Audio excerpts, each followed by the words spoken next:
They haven't run the movie yet? The fuck, I was just here 90 minutes ago, it hasn't played? Yeah, they've just been waiting for you. God damn! Hey, there's a lot of traffic out there. Somebody just told me that the film... Hi. The film's Hi, here. Matt. Hi Lars. How are you? I'm good. The film's normally here, the volume's like 110 dBs, and sometimes they peaks. That was like 125 for most of the film. Like it should be. Like it fucking should be, right? Anybody down in the mosh pit there? Not yet. Pretty quiet down there. Wow. Well, how are you doing? All right. Most of you are still here. I'll take that as a good sign. Okay then. In a minute we're going to put some questions out to the audience, but I'm going to ask you a couple of questions. What's in the bag? What's in the bag? What's in the bag? What's in the fucking bag? Best of menswear. Oh, that's pretty dark. That was funny, come on. Ladies and gentlemen, we can't top that. Good night. What's in the bag? Whatever you want it to be. What do you think is in the bag? What would you like? What? And the standard one is the next album. I know that one. And the other one I hear a lot is the same shit as in Pulp Fiction. So come up with something. Anybody got any other suggestions? What? Say again? The spirit of metal! There you go. Give a man a toaster, right? That's it. Actually, somebody said the other day that Dane DeHaan looked in the bag and saw a reflection of himself in there. That was about as deep as it's gotten. Heavy. I've seen quite a few 3D movies, and normally it's just kind of like not much happens, and then someone points their finger out the screen, and that's the 3D bit. That's like proper deep 3D. It's pretty impressive. As long as it's this finger, not this finger. Yeah, they point this finger and go, "Wow, I'm on stage with Metallica. Look at how fucking big this screen is. That's insane." No, I've seen a few IMAX, I've heard myself talk at a few of these IMAX presentations, and that's about the biggest screen I've seen. Did it take up the whole screen? Yes. It did. How wonderful. All for the price of 18 pounds. Wow. What? Inflation. What? Inflation. More for you. Oh, really? Oh, God. Well, I guess we're going to start getting serious then. Okay, well, that's what I think we should. Enough of these one-liners. We should really take some questions from the floor. Take some questions from the floor. I think that's what you said. So we've got some people going. Or from the seats. From the seats. There's a dude right on the front. We should probably start just with a flowery shot. Wait till the mic comes over. And then... let's see how low we can go today. Okay. Who are you, man? Where are you from? Okay, guys. So I'm Martin from London. It's my 50th birthday next year. I love you guys. Absolutely love you guys. I want to ask you about you and James. Can I ask you about you and James? Because you said in Some Kind of Monster you bought this guy 42 fucking beers and he still didn't say he loved you. Does he now love you? He calls me every day and says he was sorry for not saying it 10 years ago. Yes. No, but seriously, how do you guys get on a family? We get on really well these Because days. you are amazing. You've stayed together for this length of time. How do you do it? There are a lot of ups and downs in these kind of relationships, as I'm sure you can relate to or understand, but the last, I'd say, post-death magnetic, last 5 to 7 years, it's been really, really good. There's a lot of good vibes. I think we finally found the right balances between, we spent a lot of years knowing how to push each other's buttons and doing it very well, and I can wind a guy up in 12 seconds flat and vice versa, but we've kind of started refraining from that. And I think we're much more appreciative of what we have, and there's a lot of, here comes the L word, okay? There's a lot of love going around the Metallica range, so it's getting close to the witching hour. What do you want? So there's some really good vibes in the band these days, and you know, he just texted me a couple days ago. He was doing the same thing here in some places on the West Coast. He sat with an audience and said the people loved the movie, and he loved the movie, and it's good. Everybody's in a really good mood. We're all very proud of this, and we're looking forward to getting back to the studio. But generally, there's a great vibe in the band. Thanks for asking. Thank you. Nice. And happy birthday. Thank you. Alright, so we'll leave it on that high note. See you later. Let's have another. Can we take another one from the front? There's a lady there. What's your name? Where are you from? What's your question? I'm Shiv from London. So it's like a massive Metallica fan I've seen a lot of times. There's something that happens when you play live, like there's some bit of rawness. And yet you're making this film where it's a little bit rehearsed, a little bit scripted in a live performance. So I'm just wondering what kind of conversations went on around keeping the kind of truth of the live performance within the setup of the film and kind of rehearsing the concert. Because it wasn't an actual live thing. I mean, like concert. That's a good question. Not a lot.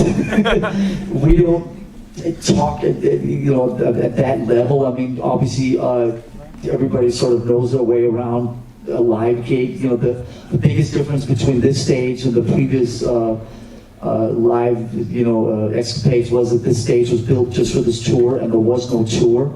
We did 2 weeks of warm-ups in Mexico City, and then we started filming.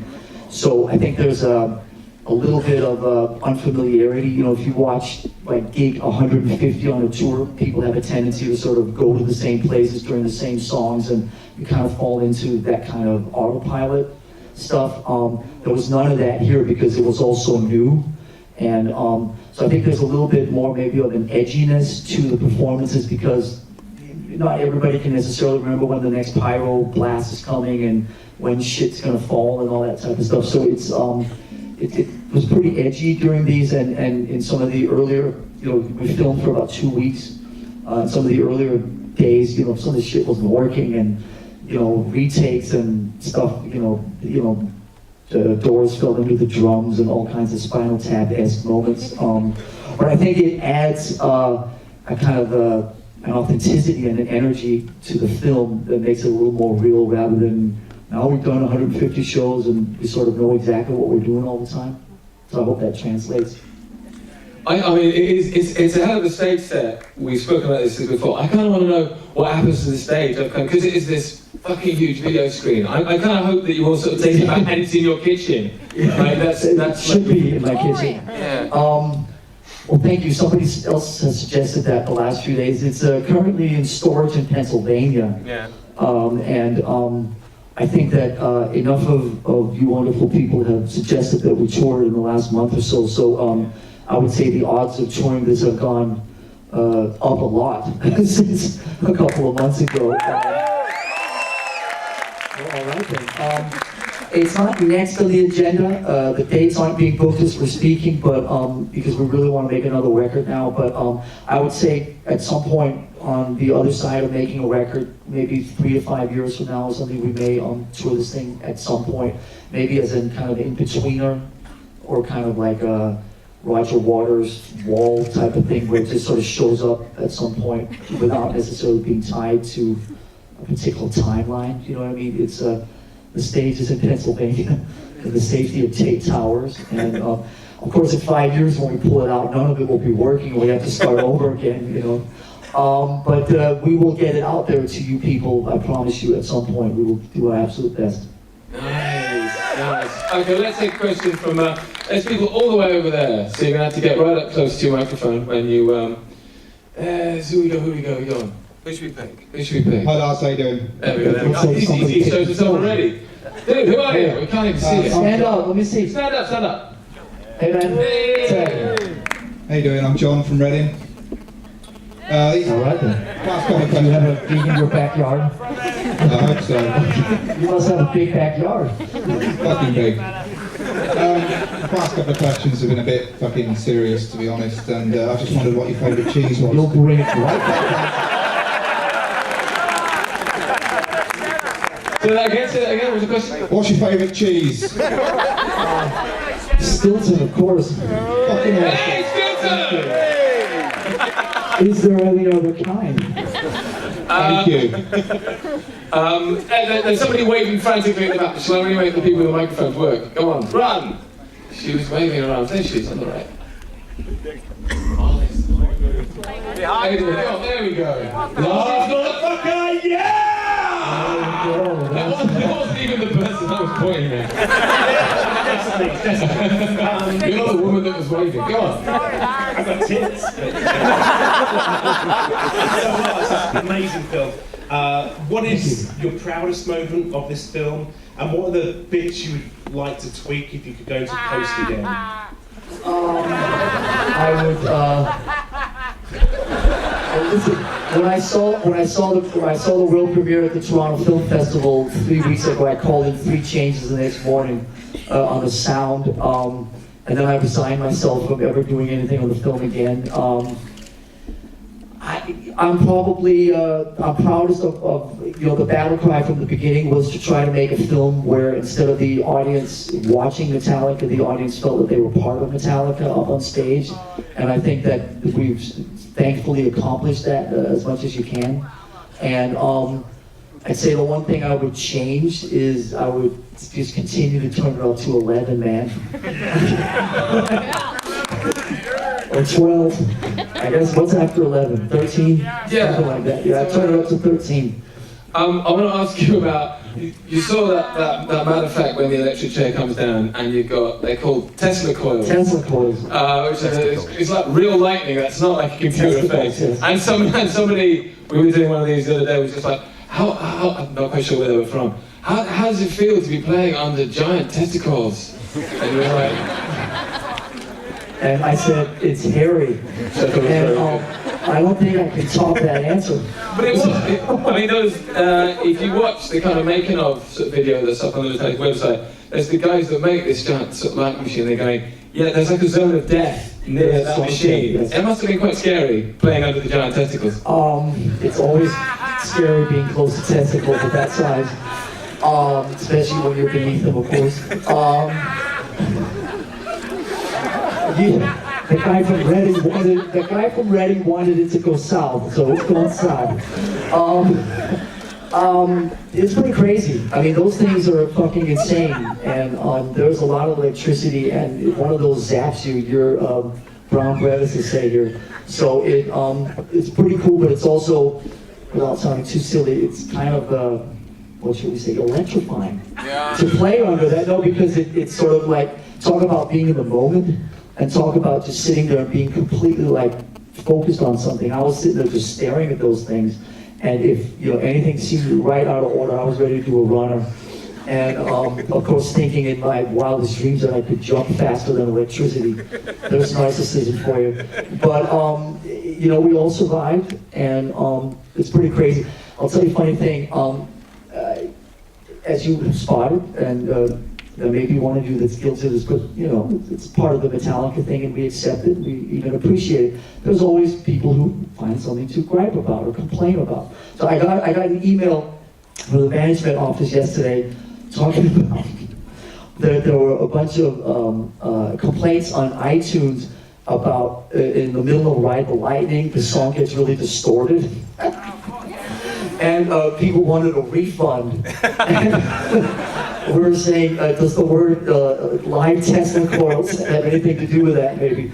So there's always somebody who finds an angle that you can't think about, but obviously these good people hadn't seen the movie, so they didn't understand that for 2 minutes of Ride the Lightning, it's actually live Tesla coils that you're hearing. It's not your stereo that's distorting. But there's always somebody who finds something that you didn't expect. That was yesterday's fundamental exchange. There's a gentleman who's very, very quick off the mark there, straight ahead. Down this, oh yeah, okay, give it What a about the lady over there was amazing? They're paying no attention. Where is she? Okay, to speak. Hey. Hello, my name is John. I'm Hey, John. from Central London. I just want to say about the film. Thought it was really, absolutely very brilliant. Inevitably, there's going to be a DVD release coming out at some point soon within the next few months. So regarding that, will there be a chance the bonus material might be one of the entire concerts, so to speak, like with the Iron Maiden film a few years back, which Flight 666, the second disc in it was the entire concert. Would it be something like that, for example? Because there was so much. That is very well within the range of possibilities, my friend. Obviously, the more astute of you may have noticed that there are a few songs missing. Sad but true. Fade to Black. Anybody else? Spot the missing song. Spot the missing song. Sanitarium. Somebody said. Seek and destroy. Okay, there you go. So yes, we will definitely be at some point sooner rather than later sharing a all the missing tracks with you. There's actually, there's another thing I can tell you, that there will be a full concert version of the movie at some point, and there will be actually the opposite of a full concert version. There will be a no concert version. There will be a short 25-minute film that just follows Tripp's escapades with absolutely no Metallica for the people that really want to see that. Like, say, the band members that are sick of looking at themselves. So there are lots of variations coming out of this film at some point next year, and I hope you like them. Well, that would be good for me, because I mean, 5 years for the actual show to come over here, quite a wait. You know what? We're doing our best, as we always are. How about the waving lady? Yeah, where's the waving lady? Where's the waving lady? Come on. Oh, she turned into a stately man. Again. Okay. Hi Lars, this is I know you, Sabri. John, also. Hi Lars, this is Sabri from Tunisia. I was wondering, over the next probably couple of years, are we more likely to see Through the Never Part 2 or some kind of Monster Part 2? I think that it's time to make a record, my friend. And so I think that... Okay, well, it's that way. So I think the next thing we're going to do is jump headfirst into the studio. We have a lot of really cool experiences from the last couple of years to reinvigorate us and inspire us. But it's been 4 or 5 years since the last record. It's time to make another record. On the other side of that, movies, stages, festivals, tours, we'll figure it all out one bit at a time. I'd say Metallica's biggest enemy generally is the lack of time. We put an application in for 28-hour days, but we haven't heard back yet. So we're still stuck with 24, and we do what we can. But you know, I've learned to say never. So, but I don't think right now it's just about getting back to the studio, making another record, and maybe there'll be another movie at some point down the line. But it's not imminent. Fear not. But the machine rolls on. The machine rolls on. There's no sign of stopping. No, I mean it's no. We're in full force, and we've got a lot of stuff to do, and we're ready to go. We just need to stop talking about this movie and get the fuck back to the studio. I got 2 more weeks of this, and then I'm done, thankfully. So sometime in by November, December, we'll start cracking on. Awesome. Okay, let's have a look. See, there's somebody else waving. Okay, the waiver. Just find a waiver. All the way over there. We respond to waves. Yeah. I can't even tell who they're doing. There we go. Lady. A lady. Yes. Hello. Yay! I'm the waiver. My name is Bryony, I'm from London. And as a physics graduate, thank you for the Tesla coils. Thank you for the testicles. Thank you. I was just wondering, which bands do you see these days that really excite you? Watching them live, like who gets you fired up thinking, that's awesome?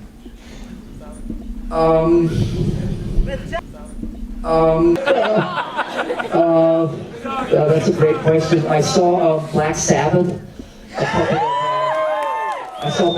about a month ago, which was awesome. Ozzy, Tony, Geezer, they were in fine form, and Tommy, I believe, is the drummer, did not do a bad job, so let's not be disrespectful to him.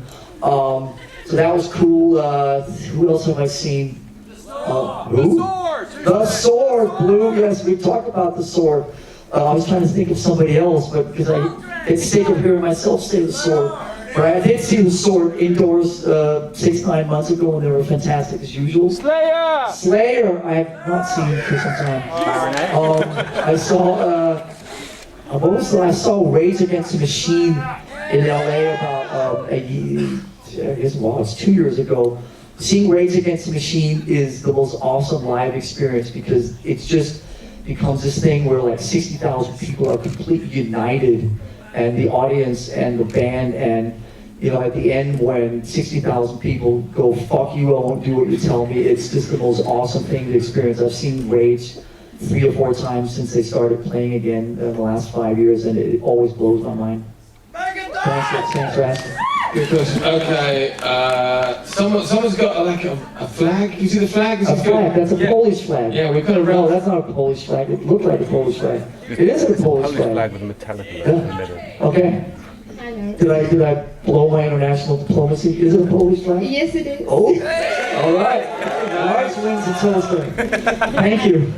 First of all, I just want to say thank you very much for making this evening even more special. And I promised someone from Warsaw, if I get opportunity to speak to you, I'll say hello from them to you. You know them. It's a Peter and Kasia, the crazy front rowers. They're everywhere. So, Well aware of them. Give them my best. They're right up there with Blue all the time. just really quickly, you know this cool puppet from a movie? Actually, a very distinguished little creature. Would you consider to make it into like collectible items available? I'm sorry, can you say that again? You know this little puppet? Puppet. Make it collect. You know what? That's a fine idea. That's actually not one I've heard yet. I'm sure Toby, who runs the Met Club store, will eventually get around to something like that. I suggested. Somebody talked to me a couple of weeks ago about copying Tripp's leather jacket. You know, like the one that he's wearing, but not sort of like a $29 one, but make like an actual, real authentic, really super cool next level biker jacket. So thank you. Maybe we'll throw a puppet in there too at some point. How big should it be? Like size, like Lars size? That's not very big. Yeah, let's aim a little higher than that, shall we? Nice one. Pint size. Okay, should we go standing up right at the back? Come on, work for it, microphone people, work for it. God, I love being here. I do the long straw, didn't I? Hey, Hey, it's microphone. Hey. That's weird. Hey Lars, I'm Alexander. Going back to the film, the concept of right. Okay, one word at a time. How did you go with the concept? What's the concept behind the fan and the guy who's in the film and you guys in the music and what have you? Or why do it in the first place? Because you're not a fan, it's part of it and what have you. You know, what was it? That question a little bit. Why did you do it? Why did you bother? What's it about? What happens? You know what? I'm still asking myself that every day. I have no fucking answers. I only have questions too. I mean, you said part of it is because you've been going for a long time. You've achieved so much. You've broken down so many barriers and done what rock bands haven't done before. This is about keeping you interested, keeping you excited. I think, increasingly. I think 32 years into whatever it is we're doing, we just try to find different ways to communicate with our fans and different ways to express ourselves. I don't think that for us in 2013, it's not limited to sort of just through records every couple, 3-5 years. So we just try to find different ways of communicating. Was it something I said? Oh, you go. Guys, thanks for coming. Yeah, who sticks around for Q&A? They just go, I'm bored. I'm going. It's only Lars. Man, we're going to step it up a little bit here. More questions about cheese. Right, okay, run, corner, right in the corner. Run with the mic, over there, dude over there, waving his hands, go on. Maybe it's just the last train. This better be. I mean, no, it was just you and me talking here for hours, everyone gone. Hey, cheese questions. Hey, man. First of all, I'm a really big fan. Growing up with you is just amazing. One question.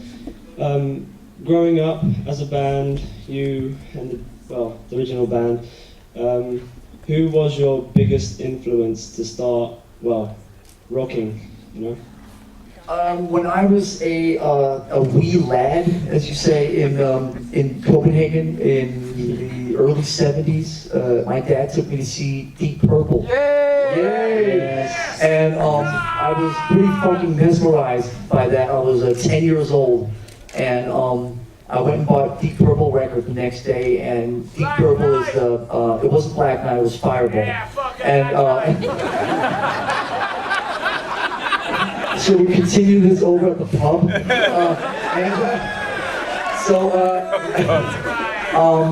Deep Purple has kind of been the mainstay in my life, the one band that I can continue to come back to over and over and over again, and every time draw different inspirations from, and just find something all the time. So 30, no, I guess that would be, I guess 40 years later, Deep Purple still resonates, and I would say that they're probably the reason that I wanted to be in a band and play music and do all that crazy stuff in sort of like the bigger picture. So I will credit them or blame them, whichever way.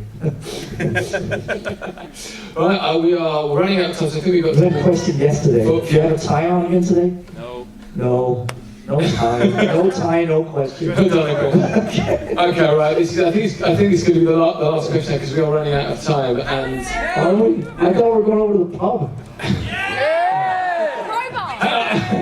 I'd like to buy 2,000 pounds of lager, please. Crowbar. Is that your local? All right then. Say again.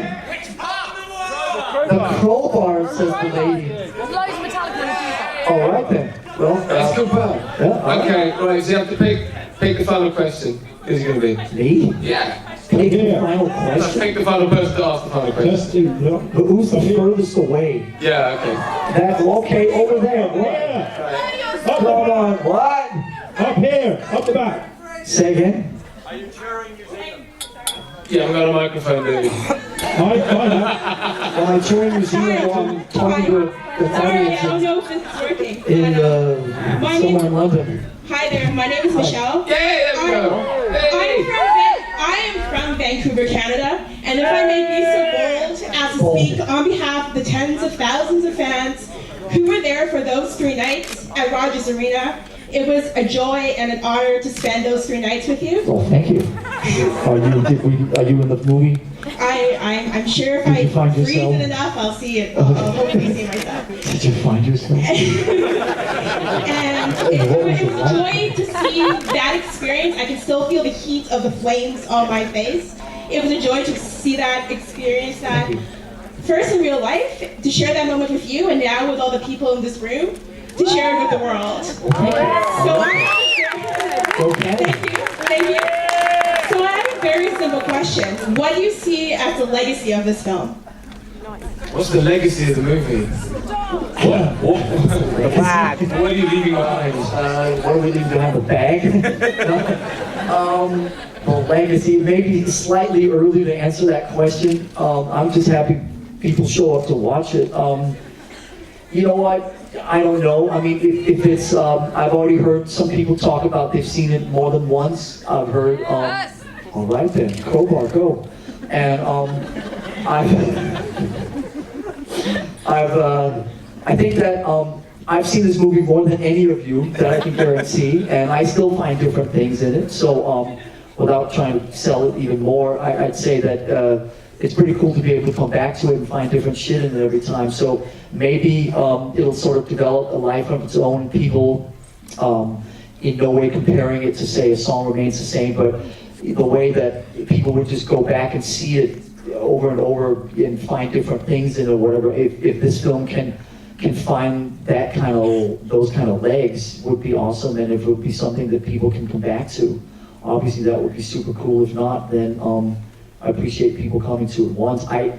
You know what, I don't know yet. There will be, like our friend up there said, there will be a few other versions of the film, obviously, coming your way in the next year. So I hope everybody can get different things out of it. And legacy, I don't know, I'm uncomfortable talking about words like that. We still have so much left to do. So let's talk about the legacy in another 20 or 30 years, shall we? And on that note, it's a fucking awesome piece of work. Thank you. Ladies and gentlemen, thank you for coming. Thank you. And Thank you. Thank you for coming. Happy Friday. See you at the program.